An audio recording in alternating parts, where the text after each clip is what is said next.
Assalamualaikum warahmatullahi wabarakatuh. Halo, apa kabar Mirsa PAL TV dimanapun berada. Kembali kami menyapa Anda dari Studio 2 PAL TV Memang Punyo Kito dalam program Jaksa Menyapa. Sebuah program yang diinisiasi oleh Kejati Sumatera Selatan untuk sebagai upaya mendekatkan diri ke masyarakat, lebih mengenal lagi tentang capaian kinerja dari kejaksaan-kejaksaan yang ada di lingkup Kejaksaan Tinggi Sumsel, dan juga lebih mengenal tentang hukum. Ada edukasi di sini, ada informasi dan juga capaian kinerja dari para kejari. Dan hari ini bersama saya HGK Indi. Dan saya Filian. Dan tentunya hari ini kita tidak berdua saja ya. Betul. Karena memang kita sudah menghadirkan dua narasumber hebat yang memang sudah sangat berkompeten di bidangnya masing-masing. Betul. Dan sesuai dengan tema kita hari ini yaitu harmoni dan keadilan, dinamika PIDUM dan P3R dalam menegakkan hukum di Kejaksaan Negeri Ogan Ilir. Yap, ini ada PIDUM dan PB3R pemirsa. Ya, sudah kita hadirkan di Studio 2 PAL TV. Langsung saja kita sapa dua narasumber kita. Yang pertama, ada Kepala Seksi Tindak Pidana Umum Kejari Ogan Ilir. Ada Bapak Andrianto Mulia Budiman, Sarjana Hukum. Apa kabar Pak? Alhamdulillah baik. Weh, manggilnya Pak apa nih, Pak Andri? Pak Andri boleh. Pak Andri Andri ya. Ya. Salam sehat Pak Andri. Siap. Salam sehat. Weh, luar biasa. Dan berikutnya ada Kasih PB3R Kejari OI. Ada Pak Dani Dwi Yanuar, Sarjana Hukum. Apa kabar Pak Dani? Alhamdulillah sehat dan selalu luar biasa. Salam sehat, salam semangat pasti ya. Semangat. Luar biasa. Ini karena kayaknya pengaruh dari Pak Kajari yang juga selalu semangat, Benar. antusias. Ini para kasihnya juga luar biasa nih ya. Jadi timnya ikut solid juga, ikut Ikut semangat solid, ikut juga semangat gitu ya. juga.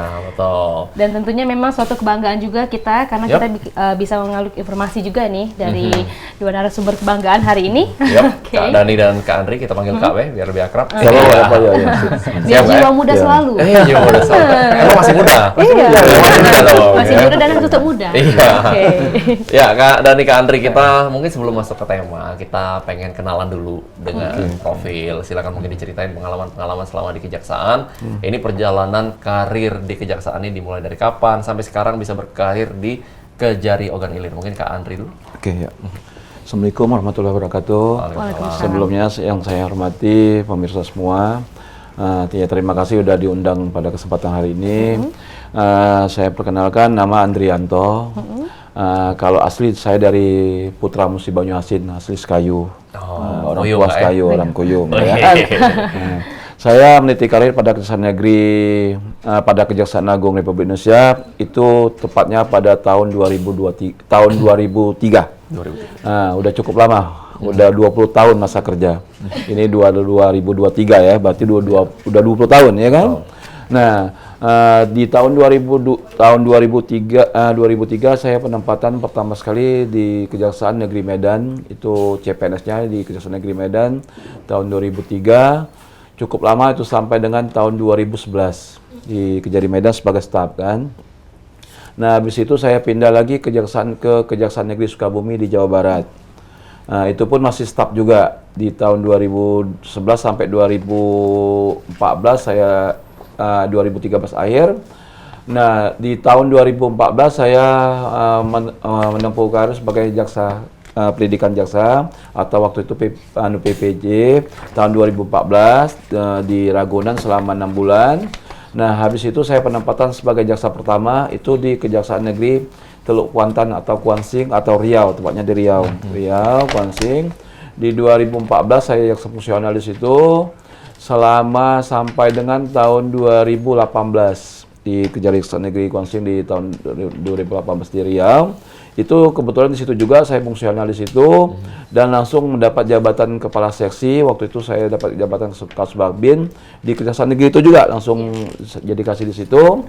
2018 sampai dengan 2020 alhamdulillah saya pindah lagi ke Sumatera Utara. Tepatnya di Kejaksaan Negeri Karo. Di situ sebagai pemeriksa saya. Nah, di Kejaksaan Negeri Karo pemeriksa itu kurang lebih sekitar 1,5 tahun, 2020 2018 sampai 2020. Nah, habis itu baru pindah ke Kejaksaan Negeri Empalawang, Sumatera Selatan, Empalawang kita ya. Oke. Nah, itu dapat jabatan Kasih Pidum juga di 2020, jabatan Kasih Pidum sampai dengan tahun 2022 akhir. Kurang lebih kalau terhitung SK itu 3 tahun di situ. Nah, habis itu baru ke Kejaksaan Negeri Ogan Ilir selaku dapat jabatan lagi Kasipidum juga lagi. Nah, itulah karir saya sampai dengan sekarang. Cukup lama di Sumatera Utara nih, Cukup, Kak Andri. cukup, juga ya. Iya. Sempat keluar dan sempat datang lagi ke Sumatera. Ya, ya, memang dari luar sebetulnya, Mbak, akhirnya masuk Sumsel lagi kan. Masuk Sumsel Ah, Iya, sip. Putra Sumsel ya. Putra Sumsel. Kayu. Iya. Boyong Andri ya. Iya, Nah, Boyong. Kak Andri cukup lama di Medan, di Siap. Sumatera Utara, terus di Karo. Heeh. Nah, ada nggak kira-kira perbedaannya dengan di Sumatera Iya, Selatan? culture shock. Kalau untuk perbedaan banyak sebetulnya. Saya di situ saya ambil garis bawah ya. Nah, di mana kita tempat dinas ya kan itu semua berbeda karakter. Beda orang, beda karakter. Tapi alhamdulillah saya hampir 11 tahun tinggal dinas di Sumut, ya alhamdulillah aman-aman saja. Ya selamat aja, alhamdulillah nggak ada masalah.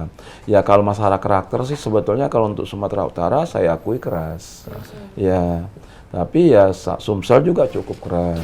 Ya, tapi tergantung kitanya. bagaimana. Menempatkan diri. Ya, ya. Dan saya pernah juga dinas di tempat yang lumayan ya lemah lembut di Jawa Barat, Sukabumi. Saya pernah dinas.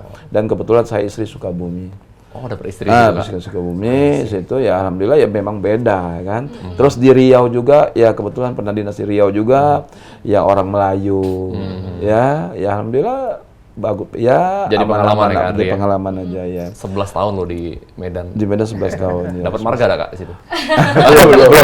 belum lama nih. Kayak gini. Ini asli Medan ya? Ini asli Medan. Iya, tadi marga apa tadi? Siregar. Oke. Saya lihat. Cuma lontur sudah Kak. Udah luntur ya? Udah luntur. Iya. Oke, mungkin dari Kak Dani juga Oh, iya. bisa dilanjutkan. Siap. Assalamualaikum warahmatullahi wabarakatuh. Sebelumnya terima kasih. Mohon izin memperkenalkan diri, nama saya Dani Dwi Anwar, selaku Kepala Seksi Pengelolaan Barang Bukti dan Barang Rampasan Kejari Ogan Ilir.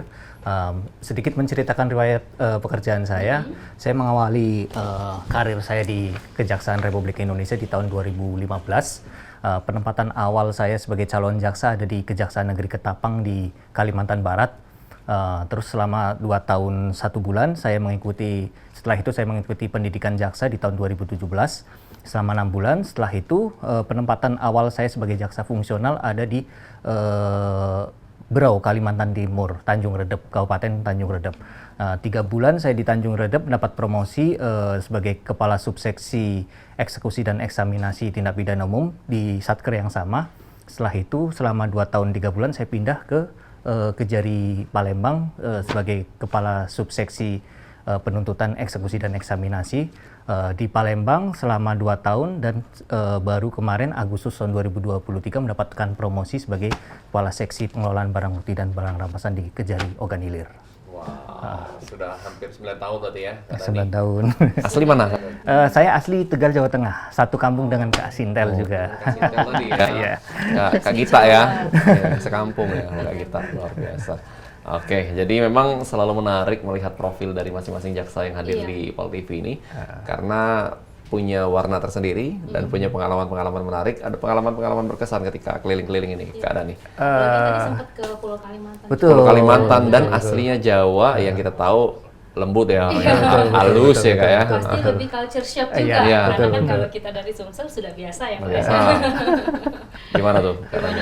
Ya tentu yang tadi disampaikan juga sama Kasipidum, memang saya kan dari Jawa dan ada di daerah orang lain ataupun pendatang itu yang mayoritas di Kalimantan itu tidak seluruhnya ada orang Jawa. Di situ ada orang Bugis, ada orang apa namanya Dayak. Memang cukup keras juga di situ. Nah, lebih kaget lagi ketika saya ada di Sumatera Selatan. Oke. Ternyata memang lebih keras Lebih lagi. keras lagi. Karakternya. Karakternya keras, suara keras ya. Tapi dimanapun itu tetap kita coba untuk beradaptasi lah. Iya. gitu Bisa lah. menyesuaikan. Ya, menyesuaikan. Dan itu menariknya ketika berkarir di kejaksaan ya. Ya. Selalu akan keliling-keliling Indonesia ini. Luar biasa. Dan siap memang ditempatkan ya Kak? Wah siap, itu Dimana sudah pun. jadi komitmen awal saya Komitmen. berada di kejaksaan. Gitu. Baik, luar biasa. Ini profil dari kedua narasumber yang luar biasa. Pemirsa, kita langsung lanjut. Mungkin kita akan tanya terlebih dahulu. Mengingatkan lagi kepada pemirsa Pol TV, mengenai struktural mungkin nih Kak Andri dari Kasih Pidum sendiri di Kejari. Untuk struktural, untuk jabatan Kasipidum ini kita ini kebetulan saya itu membawahi 2 kasubsi, kasubsi pra penuntutan sama penuntutan. Nah, untuk 2 kasubsi itu tentunya punya tugas dan fungsi masing-masing. Nah, kalau untuk peratun ini mulai dari penyidikan sampai dengan tahap 2 P21. Nah, itu tugas fungsi untuk peratut tadi. Kalau untuk penuntutan tadi, itu mulai dari pelimpahan sampai dengan eksekusi, itu tugas kasubsinya. Nah, kasubsi ini adalah tugas dan tanggung jawabnya adalah, ya bahasa itu adalah membantu kita sebagai kepala seksi tindak pidana umum untuk kegiatan sehari-hari.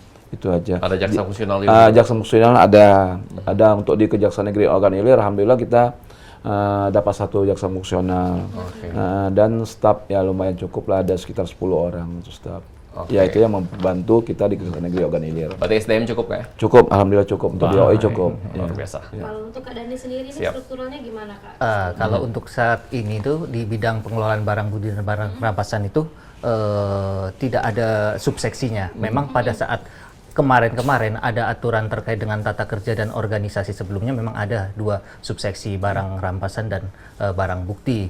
Tapi sekarang adanya perja yang baru terkait dengan organisasi sama tata kerja ini dihapuskan. Jadi secara struktural kepala seksi langsung kepada staf. Langsung kepada stafnya ya. Baik, nah itu tadi strukturalnya. Sekarang kita akan mengingatkan mengenai tugas dan fungsinya nih. Silakan mungkin Kak Andri. Ya, tentunya tugas dan fungsi kita selaku Kasipidum. Kasipidumnya punya tugas dan fungsi itu yaitu tentunya dalam penanganan perkara. Untuk penanganan perkara sendiri itu kita ya tindak pidana umum itu menerima perkara itu baik dari teman-teman dari pihak kepolisian ataupun dari BNN juga bisa, ataupun dinas-dinas lain juga bisa, tapi terkait tindak pidana umum lainnya. Nah, untuk penanganan perkara sendiri, untuk tindak pidana umum ini berbagai macam perkara ya, mulai dari laka lantas, tindak pidana umum lainnya, termasuk narkotika, psikotropika semua.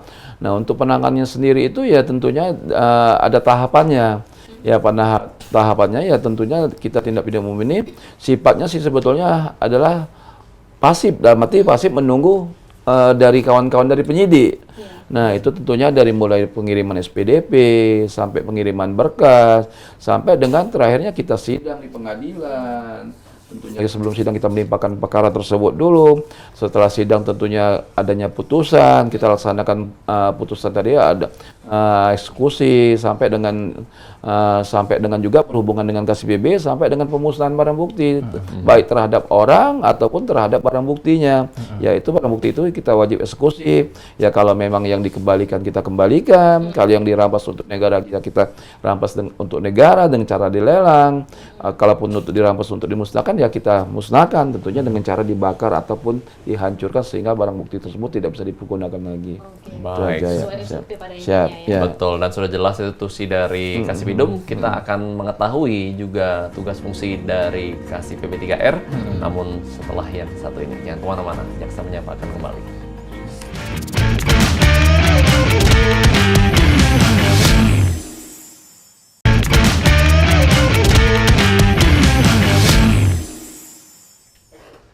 Anda masih menyaksikan Jaksa Menyapa hanya di PAL TV Memang Punya Kita, dan ini masuk di segmen kedua dan spesial hari ini bersama dengan rekan-rekan dari Kejaksaan Negeri Ogan Ilir. Hadir bersama kita Kepala Seksi Tindak Pidana Umum Kejari OI, Bapak Andrianto Mulia Budiman SH, dan juga Kasih PP3R Kejari OI, Bapak Dani Dwi Yanuar Sarjana Hukum. Kita akan lanjut ngobrol lagi nih kakak sekalian. Betul, terkait dengan tugas fungsi pokok ya. Tadi kan sudah dijelaskan juga kalau Kak Andri selaku Kasih Tindak Pidana Pidum ya. Nah, kalau untuk Kak Dani sendiri itu tugas dan fungsi pokoknya seperti apa Kak gambarannya? Berdasarkan Peraturan Jaksa Agung Nomor 6 Tahun 2017 tentang Tata Kerja dan Tata Kelola Kejaksaan Agung Republik Indonesia, Seksi Pengelolaan Barang Bukti dan Barang Rampasan itu memiliki tugas melakukan pengelolaan terhadap barang bukti, barang sitaan maupun barang rampasan yang berasal dari tindak pidana umum dan tindak pidana khusus. Untuk fungsinya sendiri yang pertama penyiapan bahan penyusunan rencana program kerja, melakukan pengelolaan barang bukti yang meliputi pencatatan, penelitian, penyimpanan, pengklasifikasian, pengembalian, pemeliharaan, dan penyelesaian barang rampasan. Gitu. Baik. Kak, mungkin boleh dijelasin bedanya barang bukti dan barang rampasan itu apa? Untuk barang bukti ini barang yang dilakukan penyitaan untuk kepentingan peradilan. Nah, untuk barang sitaan itu barang yang benda yang disita oleh negara untuk proses keperluan peradilan. Untuk barang bukti itu barang benda sitaan yang diajukan oleh penuntut umum ke depan persidangan untuk pembuktian perkara. Baik, itu definisi dari kedua hal ini ya. Dan ditangani semua oleh Pak Kasih PB3R ini di Kejari OI. Nah, kita ke Kak Andri lagi mungkin. Tadi sebenarnya sudah di-spill sedikit oleh Pak Kajari bahwa perkara dominan di OI itu masih dipegang oleh narkotika. Iya, betul. Nah, selain narkotika nih Kak, apa lagi di sana? Jadi di Kejaksaan Negeri Ogan Ilir ini kebetulan saya berdinas di Kejaksaan Negeri Ogan Ilir ini kurang lebih sekarang 1 tahun 3 bulan. Nah, untuk jumlah perkara sebetulnya cukup menarik dan cukup bervariasi sih sebetulnya.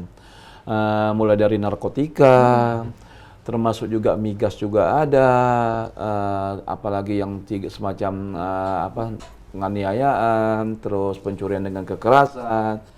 Nah, sebetulnya dominan juga ya memang narkotika sih sebetulnya, tapi juga ada semacam perbuatan asusila, persetubuhan, cabul, cukup konkret lah, cukup banyak lah. Ya. Nah, untuk di kita sendiri ya perkara itu dalam 1 bulan itu kurang lebih sekitar 40 sampai 50. Wow, 1 bulan 1 itu. bulan.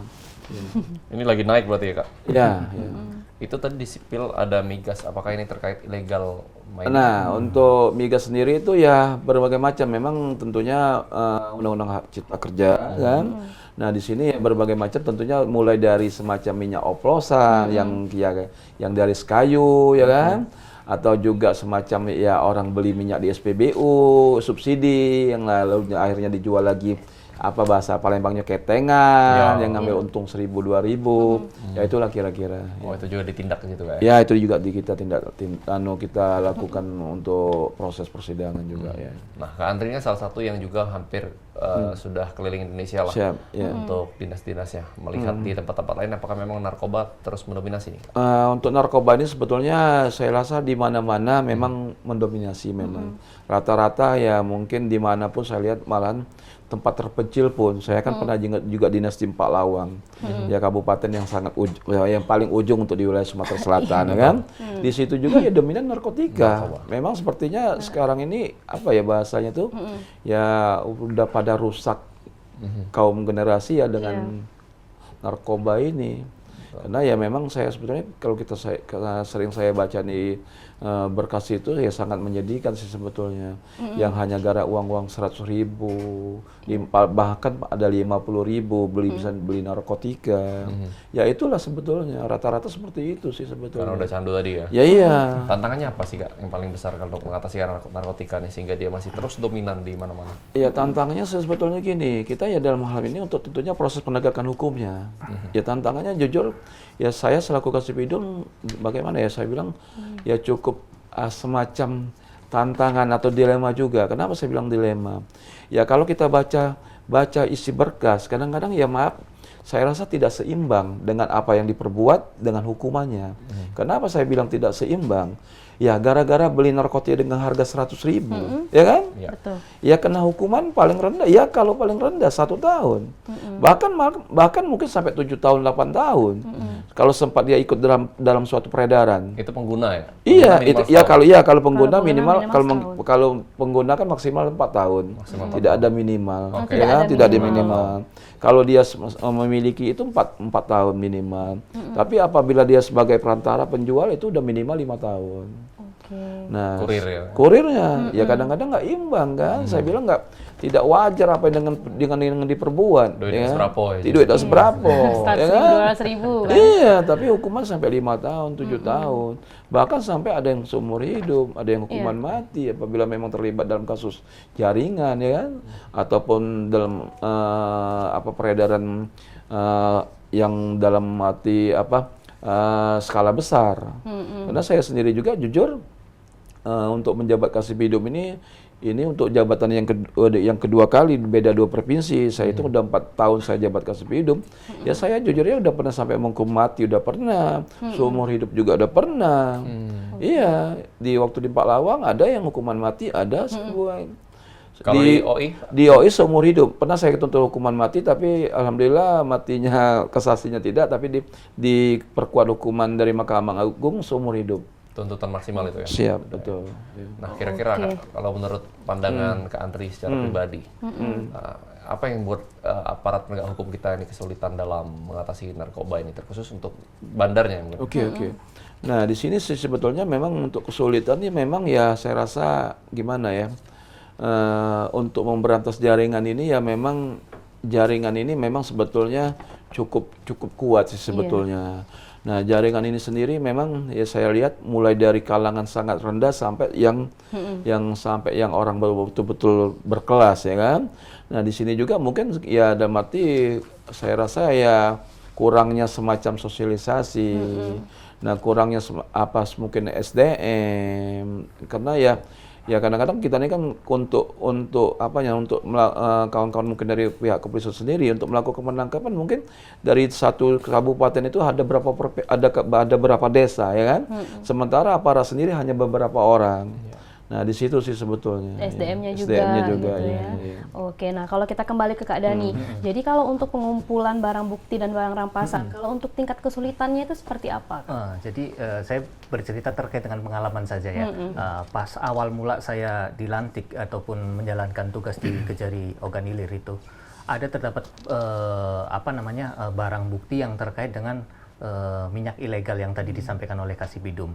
Ada cukup banyak, sekitar 50 ton seperti itu yang ada di kantor. Dari segi keamanan kan itu sebenarnya kan tidak diperbolehkan seperti itu. Nah, itu tantangan bagi saya sendiri untuk menyelesaikan bagaimana itulah. Dan akhirnya pada saat proses persidangan ternyata putusannya diserahkan ke Pertamina ya Pak Kasipidum pada waktu itu ya. Nah, sempat terjadi keraguan kita. Apakah ini dari awal ini bisa dilelang ataupun diserahkan ke Pertamina seperti itu. Cuman informasi dari Pak Kajari menunggu putusan seperti apa. Ternyata putusan diserahkan Pertamina, ya sudah kita serahkan ke Pertamina. Itu sebenarnya yang jadi tantangan dari saya sendiri. Dari segi sarana prasarana di kantor pun belum memadai untuk segi keamanan untuk penanganan barang bukti tersebut seperti itu, kayak minyak seperti itu. Apalagi 50 ton. 50 ton. Jadi itu jatuhnya dijual ke Pertamina? Diserahkan. Diserahkan. Karena kan bunyi putusannya bisa dirampas negara untuk diserahkan ke instansi yang berwenang atau dirampas negara untuk dilelang. Oke, karena itu termasuk BUMN ya? Ya, betul. Nah, kalau pengelolaan barang-barang bukti yang lain nih, seperti apa kalau di Kejari OI sendiri, Kak? Pengelolaan barang bukti ya, untuk pengelolaan itu sendiri kan di barang bukti itu awal mulanya penyerahan dari penyidik ke penuntut umum ya, namanya proses tahap 2, penyerahan tersangka dan barang bukti. Nah, di sini awal mulanya di bidang barang bukti ini melakukan pencatatan, terus kemudian dilakukan penelitian, terus dilakukan penyimpanan, terus kemudian diklasifikasikan berdasarkan barang buktinya, apakah ini barang bukti narkotika, ataupun minyak, ataupun apa. Terus dilakukan pemeliharaan, kalau memang nanti pada saat putusan pengadilan untuk dikembalikan, kita lakukan pengembalian, dan terakhir penyelesaian barang rampasan. Nah, mekanismenya penyelesaian barang rampasan ini melalui pelelangan dan penjualan langsung. Oke, kalau untuk sistem pelelangannya itu seperti apa Pak? Kalau bisa diceritakan secara general. Kalau pelelangan ini saat ini kita bekerja sama ya dengan kantor KPKNL ya, kantor pelelangan Palembang. Jadi untuk mekanisme pelelangan itu sendiri melalui perantara kantor KPKNL seperti itu. Kita terbuka open bidding, dan untuk penjualan langsung ini sepanjang barang bukti ini dinilai taksiran harga oleh penilai publik di bawah 35 juta, kita bisa melakukan penjualan secara langsung tanpa melalui mekanisme lelang KPKNL. Oke, kalau di atas 35 juta harus melalui KPKNL. Oke. Nah, terakhir kapan nih lelangnya? Terakhir itu di tanggal 28 Februari kemarin, kami berhasil melakukan pelelangan terhadap barang bukti 1 unit alat berat loader dan sudah terjual 58 juta, dan rencana di bulan depan akan diadakan lelang lagi terhadap beberapa barang bukti, diantaranya 1 unit truk, 1 unit pick up, terus 9 sepeda motor, 20 HP, dan 500 liter minyak solar. Seperti itu. Oh, minyaknya juga bisa dilelang berarti ya? Ya, karena bukan oplosan, itu dari dari subsidi dari Pertamina ya kemarin ya. Oke, berarti cukup banyak ini ya yang bakal di bulan depan. Ya, Ya, bulan depan, depan. April kurang lebih ya. April. Oke, nah Kak Dani itu mekanismenya seperti apa kalau masyarakat pengen join? Nah, tentunya pertama kita bakal mengumumkan bermohon kepada KPKNL terkait dengan pelaksanaan lelang di Kejari Ogan Ilir. Kemudian kita melakukan pengumuman. Nah, masyarakat sendiri bisa mengakses ataupun bisa ikutlah karena ini terbuka untuk umum. Yang jelas itu nanti mekanismenya harus terdaftar punya akun di KPKNL seperti itu. Oke, harus ada akun itu dulu ya. Kalau untuk cara administrasinya sudah termasuk di dalam akun itu atau gimana? Iya, betul. Dari pendaftaran, KTP, NPWP semuanya harus Harus depo nggak? Iya. Ya. Harus deposit ya? Ya, karena ada nilai limitnya yang harus disetorkan untuk mengikuti lelang tersebut. Jadi nggak buang waktu juga kalau Ya. kita sudah ada deposit itu kan? Berarti Oke. anak belinian tadi Iya, ya? nggak belinya. Iya. Karena kalau misalnya harga yang daftar itu tidak pasti tidak bisa guys. Nggak baca ya? Nggak baca. Oke. Oke, ini kita kembali ke Kak Andri. Jadi kalau Kak Andri, kalau di Palembang ini kan untuk kasus begal ini juga luar biasa ya. Nah, kalau di OI sendiri untuk kasus pembegalan segala macam itu Untuk juga di OI lumayan sendiri tinggi. cukup banyak juga ada, tetapi begal ini kan dalam arti gini, bahasa menakutkannya begal, ya kan? Tapi bahasa mungkin halusnya ya semacam curat, Iya. semacam kadang juga jambret, copet, ya kan? Nah, untuk di OI sendiri juga banyak. Terakhir ini ada, tapi sekarang kita baru sifatnya baru terima SPDP. Kalau pemirsa pernah dengar itu ada kasus begal di Tanjung Senai yang korbannya mahasiswi. Oke. Iya, dari Yang asli maaf ya orang Lahat. Iya, Nah, itu kan meninggal kan, yang sama malam-malam kalau nggak salah Iya. ya. Nah, itu alhamdulillah pelakunya udah ketangkap. Nah, untuk itu sendiri prosesnya kebetulan kita masih baru menerima SPDP. Nah, kalau untuk yang lain-lain selama saya di OI ini alhamdulillah belum pernah yang sadis ini. Selama ini hanya sebatas semacam melukai, ngambil kendaraan aja, tapi sampai baru ini yang kejadian sampai meninggal. Iya. Oke, nah kalau dari PIDUM ini Kak Andri, kira-kira ukuran keberhasilan dari PIDUM ini kita melihatnya dari apa? Kalau untuk keberhasilan PIDO ini, saya rasa untuk meningkat keberhasilannya itu tentunya dari penyelesaian penanganan perkara. Nah, kalau perkara itu sudah mati selesai tuntas ya sampai dengan eksekusi, sampai dengan kita ya tentunya PIDOM itu kan bukan hanya sebatas sidang kerjaannya. Tentunya sampai saya bilang eksekusi, maaf sampai dengan penjilitan berkas, sampai betul-betul berkas ini ditempatkan tempat yang layak. Nah, itulah kira-kira keberhasilannya. Ya bukan hanya sebatas sidang, bukan nuntut orang sekian tahun atau matikan orang itu itu berhasil. Tidak, tapi tentunya penanganan perkara itu sampai dengan maksudnya dalam arti tuntas tanpa masalah. Nah, itulah tingkat keberhasilannya. Baik, nah yang lagi happening ini adalah program dari Pak Kajati juga yang menggalakkan bahwa menargetkan untuk di Sumatera Selatan ada 14 restoran Kejaksaan Negeri ya. 14 RJ Ya. tiap bulannya katanya. Dan di ini cukup banyak juga yang sudah di RJ-kan. Siap, Nah, ya, kita akan bahas itu setelah yang lewat Siko ini. Oke, siap. Jangan kemana-mana pemirsa, tetap bersama kami bersama dengan rekan-rekan dari Kejari OI. Tetap di Jaksa Menyapa.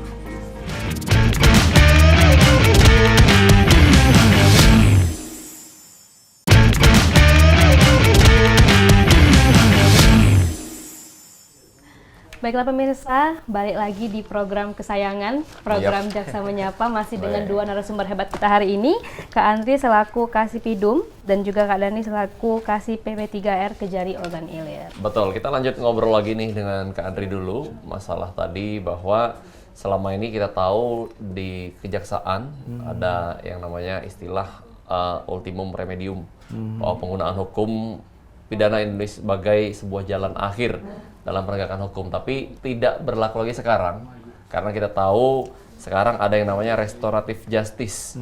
Nah, ini yang sedang digalakkan. Nah, seperti apa Kak implementasinya di Kejari OI sendiri? Nah, untuk di Kejaksaan Negeri OI sendiri ya syukur alhamdulillah seperti saya ceritakan seperti yang akan saya ceritakan ini, saya di Kejari OI ini untuk kurang lebih udah 1 tahun 3 bulan. Di tahun 2003 sendiri, saya alhamdulillah untuk RJ ini ya telah melaksanakan RJ ini sebanyak 3 perkara. Alhamdulillah itu pun terpenuhi sesuai dengan tentunya ada semacam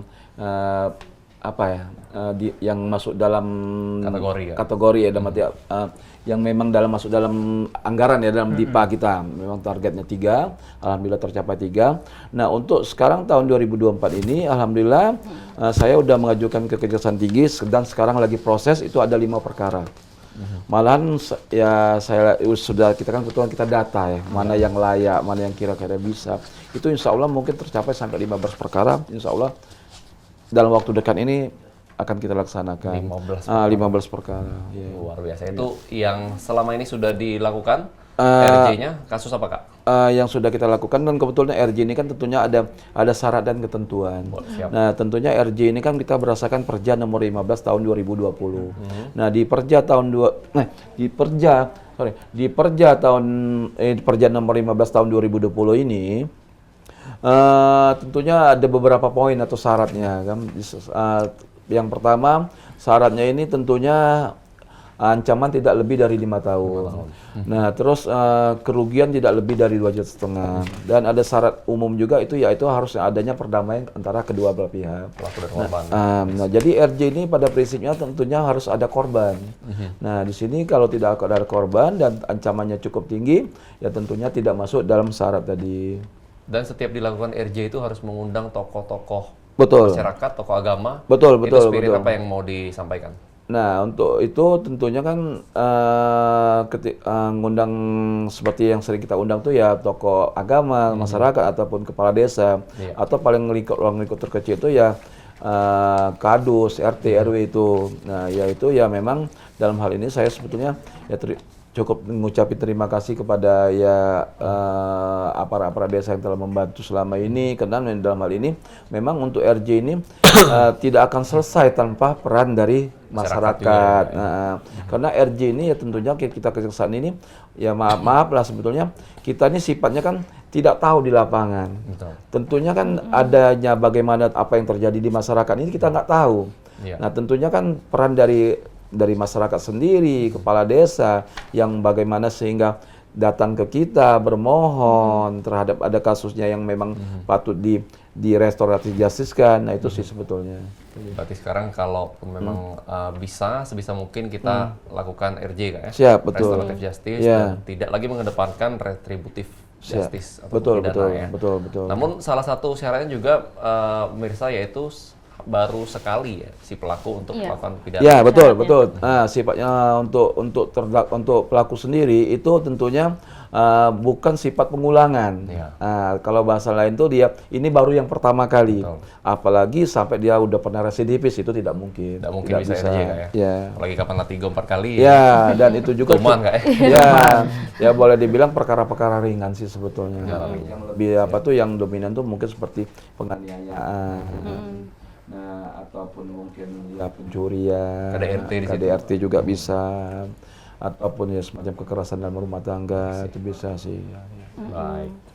Kalau untuk ke depan ini, Kak, karena kan kita kan sebentar lagi kan ini sudah bulan Maret ya. Nah, kalau untuk program-program yang mungkin diberikan untuk masyarakat-masyarakat yang kurang mampu dalam melakukan pelaporan ataupun mungkin musibah yang dilakukan, itu seperti apa, Kak? Kalau untuk program yang akan dilakukan dari Kejari OI ini? Program-program unggulannya mungkin. Kasih itu untuk saya. Lanjut. Kalau mungkin dari seksi pengelolaan barang bukti dan barang rampasan sendiri, kami punya program inovasi. Ini bagian dari inovasi Kejaksaan Negeri Palembang sebagai bentuk pelayanan kepada masyarakat. Kami ulangi ke Kejaksaan Negeri Ogan Ilir sebagai bentuk pelayanan kepada masyarakat, khususnya di masyarakat Ogan Ilir itu sendiri. Program namanya antar barang bukti gratis, atau kita biasa mengenal istilah si abang laris, siap banget antar barang bukti layanan gratis. Ini bagian bentuk pelayanan kita kepada masyarakat, bahwasanya banyak barang bukti yang mungkin belum diambil oleh yang bersangkutan. Nah, kita jemput bola sifatnya, kita mengantarkan ke masyarakat itu sendiri yang tentunya dengan bukti kepemilikan ataupun surat kuasa untuk mengambil ya. Kita mengantarkan tanpa adanya bayaran ataupun Dipungut biaya. biaya. Iya, tanpa adanya Gratis ongkir Kak Dani ya? gratis ongkir. Se-OI. Se-OI. Iya, kapan? Tapi mohon maaf, untuk sementara hanya tiga kecamatan saja. 3 kecamatan. Indralaya, Indralaya Utara, dan Indralaya Selatan. Nah, Iya. Kalau Jadi di itu Palembang, inovasi-inovasi yang sudah dilakukan Iya, juga oleh betul. Kejaksaan Negeri Ogan Ilir ya. kalau posisi di Palembang kirim dewe, Iya. jemput dewe. Kak Dani, lalu mengenai barang bukti dan barang rampasan, tadi kan ada beberapa jenis tindakan yang dilakukan untuk barang bukti dan barang rampasan. Ada yang dikembalikan ke pemiliknya, lalu ada juga yang dilelang, dan ada juga yang dimusnahkan. Nah, mekanisme pemusnahannya seperti apa nih? Tentu awalnya kita berdasarkan putusan pengadilan ya. Kalau yang mana putusannya mengharuskan itu barang bukti tersebut dirampas untuk dimusnahkan, berdasarkan pedoman kita, setelah tiga hari eksekutor penuntut umum menerima putusan itu, barang bukti itu harus diserahkan ke bidang barang bukti. Nah, untuk kemudian oleh bidang barang bukti itu bersama-sama dengan jaksa eksekutor dan berkoordinasi dengan bidang pidum melakukan pemusnahan. Seperti itu, Pak. Baik. Kalau untuk dari Kejaksaan Negeri Ogan Ilir ini sedikit Pak, kalau kita ke Kasipidum ya Pak ya, untuk beradaptasi dengan perubahan-perubahan dalam hukum yang mungkin perkembangan masyarakat untuk memastikan penegakan hukum ini sekarang efektif dan akan berkelanjutan ke depannya, itu seperti apa Pak? Tentunya untuk perubahan-perubahan ini, ya saya menyikapi perubahan trennya sekarang ini, ya mungkin sedikit berpesan kepada masyarakat. Ya, tentunya dalam hal ini, ya berhati-hati terhadap media sosial, terus hati-hati terhadap perbuatan atau ucapan. Nah, saya rasa ya tentunya dalam hal ini pesannya ya hindarilah perbuatan-perbuatan yang tentunya melanggar hukum saja. Dan terus dilakukan juga penyuluhan-penyuluhan. Siap, betul. Ya, tentunya untuk penyuluhan-penyuluhan sendiri, kebetulan kita ini di bidang pidum ini, kita ada rumah RJ, dan kadang juga kita dalam arti ada semacam jaksa masuk sekolah, dan juga ya seperti kegiatan ini. Jaksa menyapa. Iya, jaksa menyapa, ya itulah mungkin peran kita sendiri ya. Betul. Kalau untuk program jaksa masuk sekolah itu sudah dari kapan Pak programnya itu dilakukan? Ya, jaksa masuk sekolah itu sebetulnya dari dulu. Dari dulu Iya, sudah. dari dulu itu, ya, udah lama itu udah. Masuk pesantren. Ya, betul, ya. Kalau sekarang ini lagi jaksa masuk TV. Ya. Malahan sekarang kita untuk Indralaya itu jaksa masuk kampus. Kebetulan kan ada unsri. Ada unsri ya. Unsri, ya. Iya, penting. Penting memang penyuluhan-penyuluhan seperti slogan yang kita terus gaungkan, kenali hukum, jauhi hukuman. Ya. Karena semakin kita mengenal, semakin paham konsekuensinya, semakin kita sadar kan akan untuk menjauhi. Nah, Kak, kalau kolaborasi dengan APH lain seperti apa? Kepolisian, pengadilan, Forkopimda. lembaga penegak hukum. Nah, tentunya dalam hal ini untuk kita selaku Kasipidum sini, untuk dengan APH lain, ya Pidum ini lebih dominan sebetulnya dengan APH seperti pihak kepolisian itu yang lebih dominan ya. Nah, kalau untuk yang lain itu ya kita hanya sebatas hubungan Forkopimda aja ya. Nah, tetapi dalam untuk kepolisian ini memang itu hubungan yang sangat betul-betul ya kita jalin hubungan yang sangat bagus sekali, karena memang dalam hal ini tentunya untuk demi penegakan hukum di wilayah Kejaksaan Negeri Ogan Ilir. Baik, luar biasa. Nah, Kak Dani, kalau untuk proses pelelangan ini kan mungkin masyarakat ada yang tahu, ada yang tidak bahwasannya ada pelelangan. Sepertinya bulan depan kan ada pelelangan tadi ya, lumayan banyak unitnya. Nah, kalau untuk masyarakat biar tahu itu cari akses informasinya dari mana? Nah, kami selalu update ketika memang itu ada pelelangan. Itu bagian syarat dari kita melakukan pelelangan melalui perantara KPKNL. Kita melakukan pengumuman secara terbuka, baik melalui media sosial Instagram, media sosial Facebook, maupun di media cetak maupun media online seperti itu. Jadi semua orang bisa ikut ya? Bisa ikut. Walaupun kita di Palembang juga ikut? Bisa ikut. Untuk lelang sendiri melalui perantara KPKNL ini Bebas, seluruh Indonesia, seluruh cakupannya Indonesia bisa nasional. join ya, Seperti itu. luar biasa. Jadi memang sangat dinanti-nantikan ini, karena pastinya kan barang-barangnya lumayan murah kan. Nah, tapi apakah misalnya kita menang nih lelang motor atau mobil nih Kak, apakah itu punya kekuatan hukum? Seperti kita tahu mungkin kan nggak ada surat-suratnya lagi, BPKB, STNK dan lain-lain. Seperti apa tuh? Untuk pelelangan itu sendiri melalui KPKNL, untuk setahu saya itu memang di registrasi kendaraan sepeda motor itu bisa didaftarkan sepanjang itu perolehannya dari lelang secara KPKNL, karena dibuktikan dengan risalah lelang. Nantinya itulah sebagai syarat untuk melakukan pengurusan administrasi kendaraan bermotor. Dikasih surat pengantar jadi ya. Jadi Ya. kita bisa cetak lagi BPKB dan STNK. Betul. Untuk kasih PB3R sendiri, Kak Dani sudah berapa banyak memberikan sumbangsih PNBP? Untuk di tahun 2023, capaian dari bidang pengelolaan barang bukti dan barang rampasan mengeluarkan PNBP sekitar 855 juta. Nah, ini sampai dengan bulan Maret awal ini untuk pelelangan 58 juta. 58 juta. Yang laku tadi satu eskavator ya? Ya, satu ekstra. Targetnya berapa tahun nih? Lebih tinggi dari tahun lalu? Tahun lalu, jelas target kita sekitaran 1,2 miliar lah. Tahun Karena ini ya? iya, seperti itu. Karena ada barang bukti kita melihat ada barang bukti tidak cuma ada di tindak pidana khusus sendiri, dari tindak pidana umum juga ada barang bukti untuk distorkan ke negara. Kalau koordinasi dengan Kasih Pidum ini kan paling sering nih pasti. Ya. Nah, seperti apa tuh? Timnya Jalannya. solid ini. Ya. Ya, tentu mungkin sinergitas antara bidang seksi pengelolaan barang bukti dan barang rampasan itu memang sudah menjadi kewajiban ya, karena tugas dan fungsi kita juga melekat ada di bidang tindak pidana umum, karena penyelesaian barang-barang rampasan maupun pada saat pemusnahan tidak bisa dilaksanakan kalau belum ada koordinasi dengan bidang pidana umum. Pidana umum ya. Oke, baik. Nah, nggak terasa nih kalau ngobrol dengan kawan-kawan dari Kejari Ogan Ilir. Pemirsa, kita mau minta pesan-pesan ataupun closing statement, himbauan dari Kak Andri dan juga Kak Dani. Silakan, Kak Andri dulu mungkin. Siap. Ya, makasih. Saya berpesan kepada masyarakat Kabupaten Ogan Ilir, dalam kesempatan ini saya himbaukan ya, jaga keluarga, jaga diri, hindari perbuatan tercela, jauhi hukuman. Itu aja. Iya, thank you Kak Andri. Dilanjutkan Kak Dani, himbauan closing statement untuk masyarakat Sumatera Selatan. Terima kasih pada kesempatan ini.